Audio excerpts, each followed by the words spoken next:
Today we are going to be talking through the main slate. We're doing a little main slate preview. We did do an early slate look. I did post my early builds for the early slate in the Discord, and we are going to talk through game by game here on a real slate, which is looking a lot more interesting because that first slate I ended up with 3 Detroit guys in my biggest build, my biggest buy-in. Nice. Just I try to get different, man. And like who'd you use for pitchers? I used a combination of most of my pitchers are Peralta, Herman. No, but I mean the one with the Tigers. I mean, the one with the Tigers is I use Kikuchi and Wells. Okay. So, and I did use three, Toronto and 2 Milwaukee. So I wasn't like, I got some exposure to some chalk, but I wanted to get a little bit of something different against Peralta, just to try to take a shot, Anyway, all right. So let's jump into the main one. Let's pull your screen up and we'll go game by game here. This is a lot more interesting. We do have some weather concerns. I'll mention them along the way. It looks like I didn't see any of that except for Atlanta, maybe. Oh, you know what? I think Philly is a little bit concerning. Oh, yeah. Okay. Yeah, but we'll get to it in a minute. But yeah, the overall thought. Well, I don't even have overall thoughts. I'm just going to go game by game because I'm still stuck on the mornings. All right, so Dodgers and Pittsburgh. Just taking a look at the weather there. We've got 58 degrees, a little bit of wind blowing out 6 miles an hour to center. Gonsolin coming back and probably not going to be pitching very long. So I can't really suggest playing him just because I don't know what, if any, leash there is. Otherwise, this is a thing in 3 weeks. He'll be 100% owned in this kind of a situation. I also don't think there's anything wrong with playing Contreras. Like I've mentioned it before, this is not the same Dodger team that you have to be quite as afraid of as usual. But I think mainly the fact that the Dodgers are going to be unowned, I am totally on board with that being a stack that I'm going to prioritize. Just low ownership. It's a good enough spot if they can. Contreras has got good stuff, but he can get all over the place. If the Dodgers, and some of it depends on how their lineup shakes out. Like we don't know for sure about JD Martinez playing today, but I do think the Dodgers, and they're affordable, are a really good low-owned stack, just considering how talented they are and how low-owned they'll be. Unfortunately, you don't get a lot of the bats you want to play in this game, and that's just the way it is. But we'll see how the lineup shakes out. But as of right now, I have the Dodgers as one of my top stacks to get different.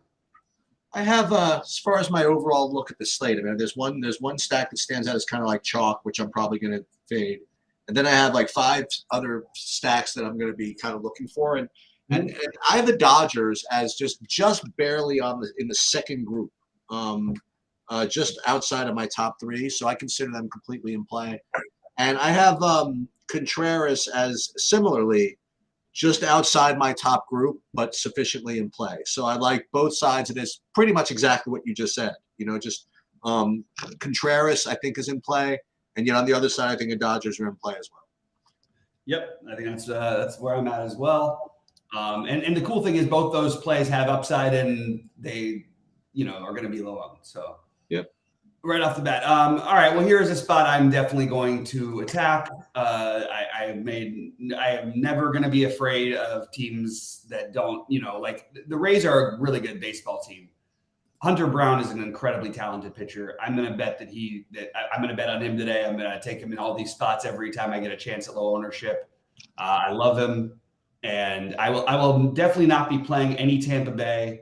I doubt that I get to much from Houston.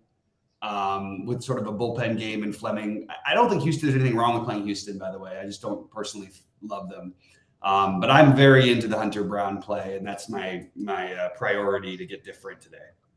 I'll root for you. I'm not going to do it, but I am definitely not going to get to any of the hitting here. So I'm not going to play Tampa hitting against Hunter Brown, and I'm not playing Houston against the rigged bullpen game either. So I'm probably just going to be off of this and root for you with Hunter Brown in this game. Here, let's share your screen here. Yeah, all right. All right. I'm telling you right now that this guy is going to put up some games. And Tampa, this is not the same as some of these other matchups that we look at. I'm really, really actually excited. You know when I want to play Hunter Brown? I want to play Hunter Brown when he's got a little bit better matchup and like DeGrom's on the slate at 11K. You know what I mean? Like he'll be like 11K too soon, very soon. Okay, well, I'm telling you, I'm not exaggerating. I mean, he just was. He was 10-7 last week. Okay.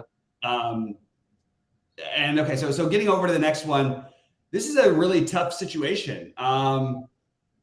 I absolutely love the way Gilbert pitches. I love that he doesn't walk a ton of people. I'm very high on him in general, so I will put him as I will definitely have some Gilbert and Brown pairings. I don't like trying to pick on Philly, but if you're going to do it with a guy with excellent control. That makes plenty of sense to me. So I am absolutely on board with taking shots on Logan Gilbert. And I think Seattle is, like you talk about stadium upgrades, it's a much better situation for them here than at home. I think they're another get different stack that I can talk myself into. Absolutely. And yeah, so that's what I've got. I actually think that the Gilbert's very much in play. And I think that that Seattle is a really interesting, different type of stack. And it's Taijuan Walker, goes up and down. The one thing he was really good at for a while was limiting home runs. He's only given up a couple this year, but the hard contact is still there. He's sort of getting away with it a little bit again. And I just think the Seattle team is talented enough to be a get different candidate. So maybe a mini stack, but I do like Seattle a little bit. Yeah, I have Gilbert is kind of just barely, in that second group alongside the Contreras. And again, when I know it's you don't like to talk about him this way because they're different price tags or whatever, but I just have him, kind of rated the same as far as just overall for me. So I have Gilbert just, listen, like you said, Philly's not the easiest matchup in the world, but Gilbert's a really good pitcher, and then likewise on the other side of this, I think Philly's a pretty decent, kind of an okay, maybe lower owned stack, but Gilbert's a good pitcher, so probably going to end up either canceling each other out, me not playing either of them, or I'll have a little of both of them. I didn't quite get to Seattle, but that's certainly something I can get talked into. So maybe I'll sprinkle a little Seattle into that. But, this happens a lot in baseball. You have perfectly good pitchers and perfectly good hitting teams on the other side. It probably doesn't make for the greatest DFS matchup. Yeah, in general, I would definitely agree with that. I just think that there's enough upside to try to take a shot at. And again, I like it more as a mini stack, and some of it's pricing related, like Suarez, 3,900. I love that price on him. I like Kalenic at 3,900. And then maybe you mix in one of either Rodriguez or Cal Raleigh, and I think that you've got a nice little 3-man. That's more the way that I think I'd play Seattle today. And I'm just trying to find ways. Again, it's not a huge slate. Want to try and find ways to get different and not play the crazy chalk. So that was just one that I came up with. All right, New York and Washington. Sheets, you want to go first here because I'm struggling with this game. Well, apparently Senga does not like Northern California very much because he did not. What? Does he only like Miami? Yes, he did not get out of Oakland and San Francisco pretty well. And yet, in the Oakland game, in the 1973 World Series revenge game, they did give 17. They got 17 runs to get to kind of avoid the loss, I guess. But I'm not getting to him today. I'm kind of in a gross way interested in maybe playing a little Washington, but not a priority or anything like that. But I definitely have Washington as just listen. I'm not going to 5-man. I couldn't even find 5 guys from Washington that could get a hit, but play Meneses and the other. There's like 2 or 3 guys that can hit. I forget who they are, but whoever those guys are, maybe I'll play them. They're just showing up as kind of decent values. That's the best I can describe it. And I'm not getting to Gore, but Gore's good enough that I'm probably going to be off of the Mets. So for me, probably for the most part, at the end of the day, I'll be off of this game. But if I end up with a couple of Washingtons just for fun, I'll take it.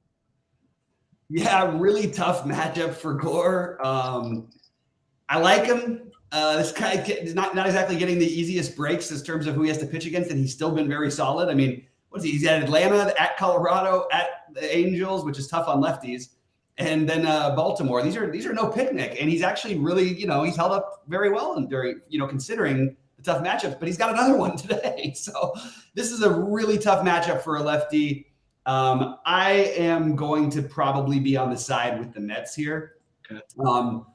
And I just think that there's enough range of outcomes with Gore that I think that you should consider him as a pitching possibility, and I think you should consider the Mets as another stack. Now I'll fine tune my stacks, but my early thoughts were the Dodgers and Mets, and as not they shouldn't be looked at as get weird stacks. Like if this game was played on opening day, for example, and these guys were like number one starters, the Dodgers and Mets would be the number one owned teams in my opinion because of all the other good guys out there. And I just don't think the Mets are going to get the love that I don't want to say deserve, but they certainly have the crazies. I mean, you give me Pete Alonso at less than 10%. I'm in on it. Like I want to mix in the Dodgers and I want to mix in the Mets, and I'm not going to write Gore off, and I'm not going to prioritize. This feels like we're like supposed to do the other thing here, like in play Senga. You know what I mean? Like, and every pitcher on this slate that I really like, that I love as a pitcher, pretty much has a tough matchup. The ones that I like, I said. Now, I know Sheets is going to talk about another guy that he loves, but I think that makes everybody in play for me. So I'm gonna play a little bit of Senga at low ownership. Maybe I'll do that in my Mets builds because you get the double sort of. Hopefully they're up 6-0 after the third, and he can sort of cruise. You know what I mean? But yeah, this is the game I feel the most wishy-washy on, where I can definitely argue for even mini pieces of Washington because they're so cheap to fill out things. Keibert Ruiz showed why. I mean, Keibert Ruiz is going to be a good hitter. He's got off to a slow start this year, but he's still very young, and he was a top prospect when he came up with the Dodgers. He was another part of that big trade, along with Josiah Gray. And the last time I mentioned that trade, Josiah Gray went out and had one of the best pitching performances anybody's had this whole season. So maybe that's maybe this is the Keibert Ruiz as a one-off spot or something like that. I just like the price for he and some of the Nationals. But I like this game. I do think I want to get some exposure to the Mets. The only thing that would hold me off of it would have been if there was bad weather. Right now, 55 degrees, not ideal, but 10-mile-an-hour winds blowing out to left. When I like the righties already, sign me up. And now we get to the game where I think you're going to have your favorite pitcher, and I think we're going to have my favorite pitcher, and I think they're going to be two different pitchers. I don't like either of these guys, so I don't know. Oh, wow, okay. I have. Well, I shouldn't say that. I have these two. We're talking about Atlanta Miami game. Yeah. So I have these two as kind of on the outside looking in to the top. My top two. They're definitely part of that group. But for my money, I don't like messing with Atlanta. And I don't like, and Elder's fine, but he's expensive. You know what I mean? Like, I don't know. I guess he's okay, but I have him kind of a secondary. So I will, I'll probably like leave it to you to play Alcantara here, and just kind of just watch. Yeah, just my standard rule for baseball. The same reason I like Hunter Brown and Logan Gilbert. I'm always going to side with the most talented players. And Atlanta, while they are a tough matchup, I just want to point out, like, they're a really good team, okay? Don't get me wrong. They strike out a lot, and they have, like, I'm not saying that these guys haven't produced lately, but Eddie Rosario, had been like a 180 hitter for like 2 years, basically, and he's batting fifth, okay? Sam Hilliard couldn't play for the Rockies, okay? And I understand he just had a big game, whatever. Kevin Pillar keeps getting passed around, and the only reason he's playing is for his defense. There's some weakness in this lineup, and also you have Olsen who's patient, you have Acuna who's patient enough, and Riley who is enough, but they all strike out. So I'm going to take the side of just betting on talent. I have Alcantara, and that's going to be the way this slate goes for me. Like it's going to depend on the stud pitchers getting there in tough matchups. And I have no interest in playing anything from Atlanta. I understand that Alcantara's had some bad outings before, but I'm not worried about that he's struggling coming in a little bit. I'm not going to play Atlanta, and I'm probably not going to play Miami, but I wouldn't cross off Miami. Unfortunately, this game has reasonably decent hitting weather in a good stadium, so I could get to it. I don't know if I want to. If I had to play anybody, I guess in Miami it'd be Chisholm and Soler.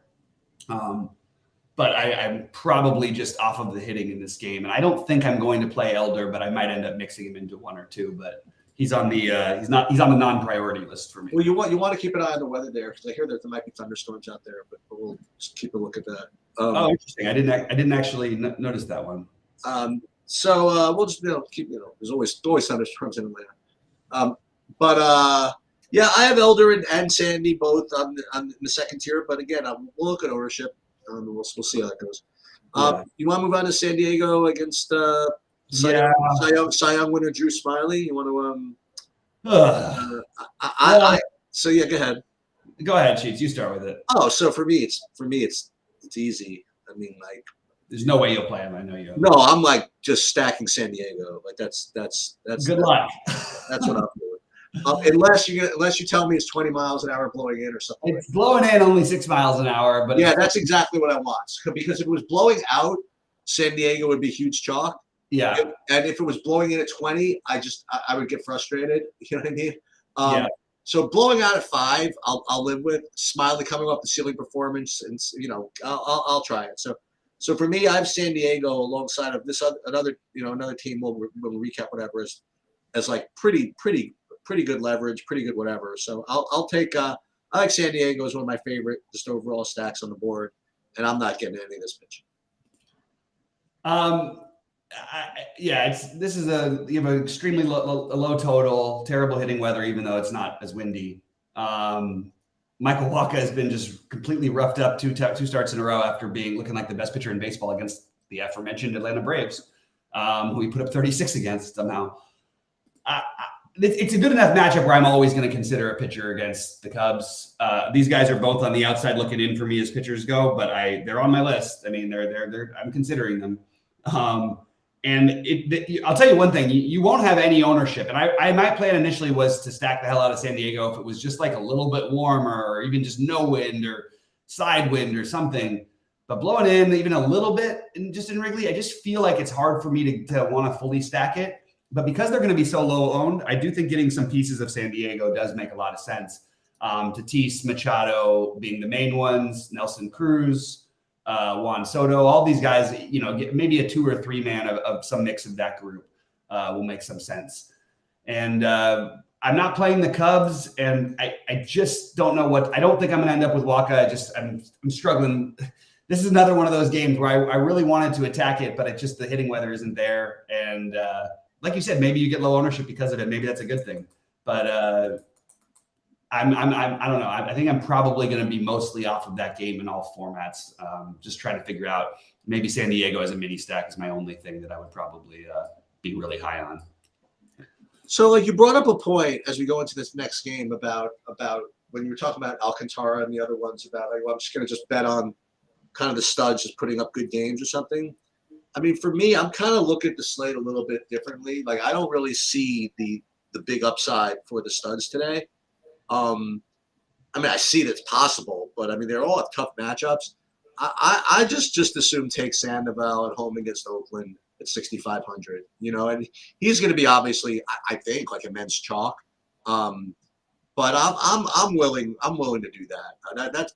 That's what I identified last night, and the projections are kind of backing it up too. So I'm just going to make this quote unquote right safe play. And just probably go with Sandoval. And as far as the hitting goes, this is the part I'm just going to fade. I'm same comment as far as yesterday. I don't have look. The Angels are showing up as like the best stack and the big chalk, and I just same analysis. Yes, I just don't believe it. You know what I mean? I just don't believe it. It's just Ohtani and this Trout, and the rest. I can really live without all this other stuff. So I'm going to fade that.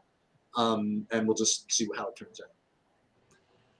I like the situation for the Angels, and because I'm getting weird enough with my pitching and with my Mets and Dodgers stacks, I can play the Angels with those teams.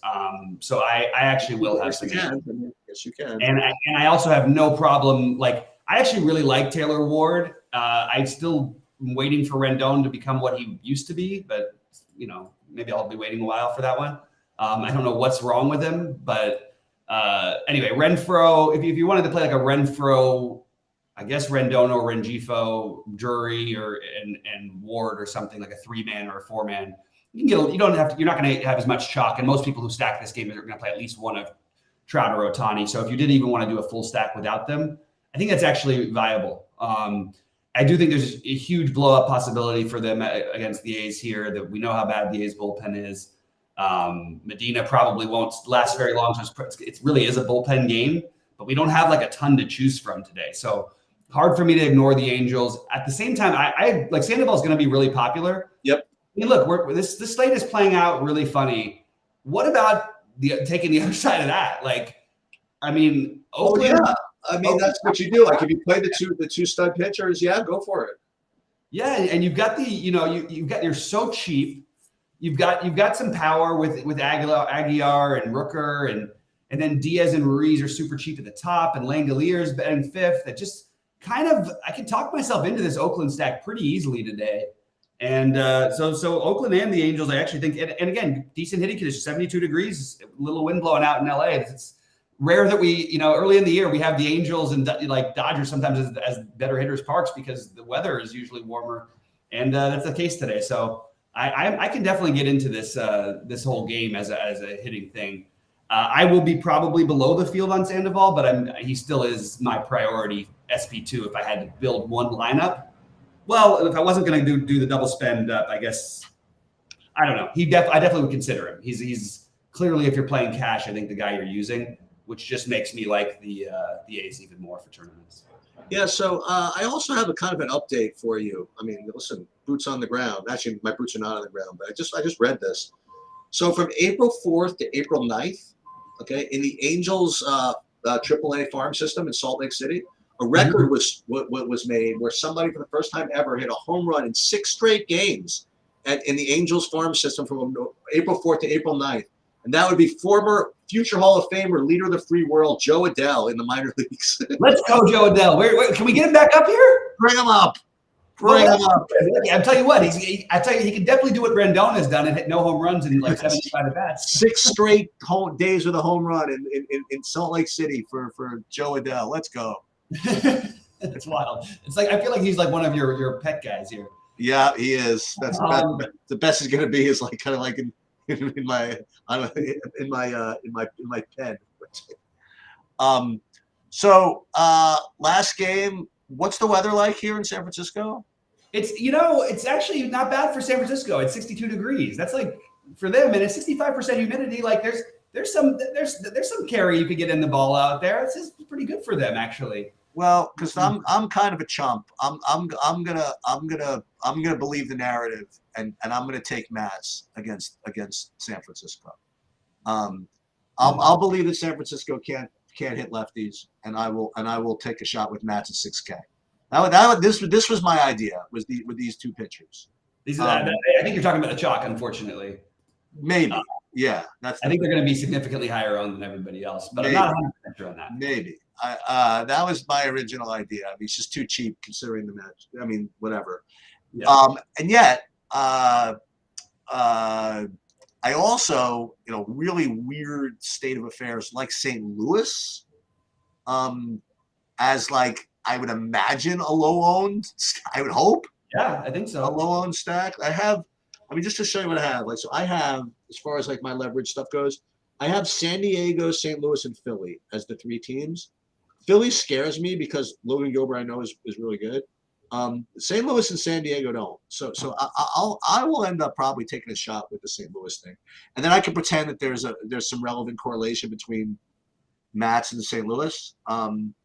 So I like it. It might be at the end of the day that again, if Sandoval, Mats, and that pairing specifically ends up high owned, if I don't want to go play like Padres or Cardinals or whatever, I'll probably end up not playing both of them. Like I'll end up playing one of the guys you maybe like not Contreras, or maybe Contreras actually, but Alcantara, like you said, maybe even Gilbert or Elder, but maybe just maybe if this pairing is going to be what's popular, maybe Contreras is the idea.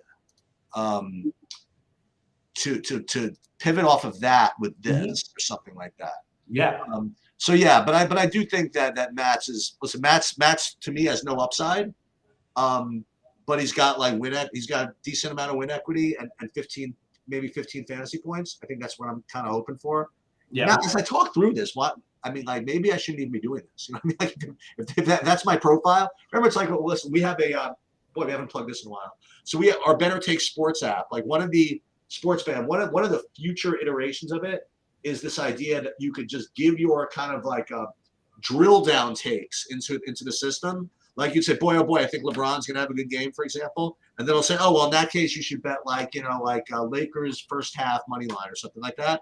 Yeah. If I like talk this through and say, well, I think Matz has no upside, but he does whatever, it would probably tell me not to play him in DFS if you want to know the truth. If no upside and high ownership, that's usually not the greatest combination. So as I talk through this, maybe it's not the greatest idea in the world, but he is showing up as a good point per dollar play. But I definitely think that St. Louis is kind of like an off-the-wall idea that makes sense to me. Yeah. Boy, I got a lot of stuff on this one that I'm trying to narrow down. I mean, the whole slate, but this game, I see every part of it as being totally viable, like a lot of games today. So I'm good with the hitting. Hopefully we get Haniger in there. If you're going to play the San Francisco side of it against Mats, I'm totally fine with Mats at this price. I kind of like the idea of maybe, like you said, maybe you play one of Sandoval or Mats with Contreras. I think that's kind of interesting.